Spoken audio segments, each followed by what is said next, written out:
हे भाऊ काहीतरी आपण आक्रमक भूमिका घेतली पाहिजे आणि पार्टीला पण सांगितलं पाहिजे हे चालणार नाही, दुहेरी भूमिका चालणार नाही. एक तर मग रक्षाचा राजीनामा घ्या, आम्हाला मग काहीतरी भूमिका घ्यावी लागेल ना भाऊ. कसं काय झालं असं एका घरामध्ये, ती पण एका घरात ती खडसेची मुलगी पण. मंत्री गिरीश महाजन आणि भाजपाचे उत्तर महाराष्ट्र संयोजक विजय चौधरी यांची एक ऑडिओ क्लिप व्हायरल झाली, ज्याने राज्याच्या राजकारणात मोठा भूकंप आला. थेट भाजपच्या केंद्रीय राज्यमंत्री रक्षा खडसे आणि एकनाथ खडसे यांच्याबद्दल या ऑडिओ क्लिपमध्ये आक्षेपार्ह शब्द वापरण्यात आली. हे भाऊ अति झालं ना, प्रत्येकच काय नाही का तुमच्यावरच येतो, प्रत्येकच तुमच्यावरच येतो. दुनियाभरचे पाप, त्याच्या मुलीची दुनियाभरची पाप. हेच नाही तर वारंवार विजय चौधरी यांच्याकडून वादग्रस्त विधाने करण्यात आली. विजय चौधरी हे वारंवार रक्षा खडसे यांच्याबद्दल धक्कादायक भाष्य करत असताना मंत्री गिरीश महाजन म्हणजे ऐकत होते. याच दरम्यान ऑडिओ क्लिपमध्ये त्यांनी कुठेही विजय चौधरी यांना थांबवलं नाही. खडसे हा नेहमीच त्याची मुलगी असेल, तो असेल, बोलत राहतो. आणि रक्षा खडसेला आपण मंत्री करून ठेवलेला आहे. मंत्रीला काढलं पाहिजे, हे कुठेतरी थांबलं पाहिजे ना. तो उठल्या सुटल्या घाणेरडा काही आरोप करतो. फक्त रक्षा खडसे यांच्याबद्दलच नाही तर एकनाथ खडसे यांची मुलगी रोहिणी खडसे यांच्याबद्दलही काही चुकीच्या गोष्टी या ऑडिओ क्लिपमध्ये बोलल्या गेल्या आहेत. विजय चौधरी भाजपालाही सुनावताना दिसले. रक्षा खडसे यांचा राजीनामा झालाच पाहिजे, पक्षाची अशी दुटप्पी भूमिका चालणार नाही.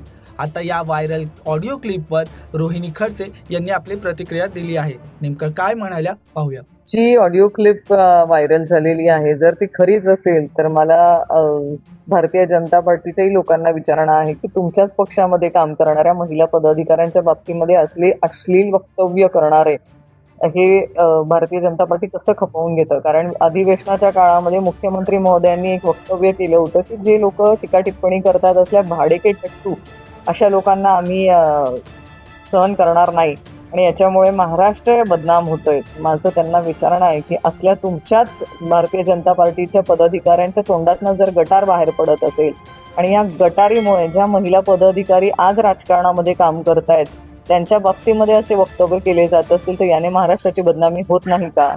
याच्याने महाराष्ट्रातल्या माता भगिनींची बदनामी होत नाही का?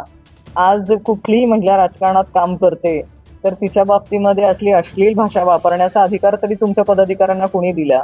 आणि ह्याच्यात खेद काय वाटतो, ज्याच्यामध्ये जे तथागतित ऑडिओ क्लिप आमच्यापर्यंत पोहोचले आहेत त्याच्यामध्ये जे मंत्री महोदयांशी चर्चा करताना किंवा संभाषण करतानाची जी ऑडिओ क्लिप आहे, मला वाईट एवढं वाटतं की एखादा कार्यकर्ता गटार म्हणून बोलू शकेल किंवा त्याची ती वृत्ती असू शकते, पण तसली भाषा मंत्री महोदय तरी कसे ऐकून घेऊ शकतात? त्यांनी तरी त्यांना थांबवणं गरजेचं होतं किंवा थांबा, असली भाषा कुठल्याही महिलेच्या बाबतीत करू नये असं तरी त्यांना म्हणणं गरजेचं होतं. पण तेही कुठे होताना ते ऑडिओ क्लिपमध्ये दिसत नाहीये. खरं ही महाराष्ट्राची संस्कृती नाही, ही भारतीय जनता पार्टीची देखील संस्कृती नाही. पण ही भारतीय जनता पार्टी ही नवीन भारतीय जनता पार्टी आहे. आम्ही ज्या भारतीय जनता पार्टीमध्ये काम केलं होतं ती पार्टी वेगळी होती आणि आजची भारतीय जनता पार्टी ही वेगळी झाली आहे का असं म्हणायला आता वावगं आहे.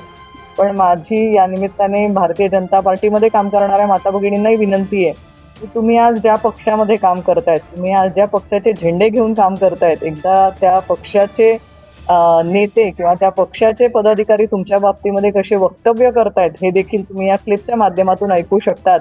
कारण भारतीय जनता पार्टीचे झेंडे जिथे जे नंदुरबार जिल्ह्यातल्या माता भगिनी माझ्या उचलताना दिसत आहेत त्यांच्या बाबतीतलेच अश्लील वक्तव्य ह्या ऑडिओ क्लिपमध्ये करताना दिसतात. म्हणजे नावं घेऊन ही महिला अशी आणि ती महिला तशी, ह्या असले वक्तव्य त्या ऑडिओ क्लिपमध्ये दिसत आहेत जे खरंच आम्हाला ऐकताना लाज वाटते, पण यांना बोलताना लाज वाटत नाहीये एखाद्या महिले बाबतीमध्ये. तर तुम्ही ज्या पक्षात काम करतायत त्या पक्षामध्ये फक्त तोंडात राम आणि वृत्तीमध्ये रावण असं काहीतरी आम्हाला दिसतंय. तर तुम्ही कुठल्या पक्षात काम करतायत ह्याच्यावरती तुम्ही नक्की माता भगिनींनी विचार करणं गरजेचं आहे की तुमच्या बाबतीमध्ये किती अश्लील घाण प्रकारे तुमचे पदाधिकारी असतील, तुमचे नेते असतील, तुमच्या बाबतीमध्ये संभाषण करतायत.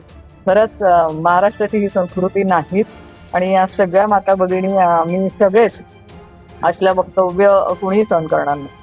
क्लिपमध्ये तर अनेक माता माझ्या महिला भगिनींची नावं घेतलेली आपण बघू शकतो. हिना गावित, रक्षाताई वगैरे अशा नाहीये, तर अनेक महिला पदाधिकाऱ्यांची त्याच्यामध्ये त्या संभाषणामध्ये नावं घेतलेली दिसतात. मला एवढंच म्हणायचंय की शेवटी तोंड उघडलं की गटार, ती गटार जी भारतीय जनता पार्टीच्या काही पदाधिकाऱ्यांच्या तोंडातनं पडत असते ना, त्यातलं हे उत्तम उदाहरण आहे. त्यांनी तोंड उघडल्यावरती फक्त गटारच तसा वास येतो ना गटार उघडली की, तसं ते वक्तव्य काही आहेत. आणि त्यांचं जर म्हणणं असेल की एका कुटुंबामध्ये आम्ही आहोत रक्षाताई आणि आम्ही, तर ते अनेक कुटुंब आजही महाराष्ट्रामध्ये अशी आहेत की ते 2 पक्षांमध्ये विभागली गेलेली आहेत किंवा 3 पक्षांमध्ये विभागली गेलेली आहेत. त्याच्यामुळे खडसे म्हणून आम्ही काही वेगळे आहेत असं नाही.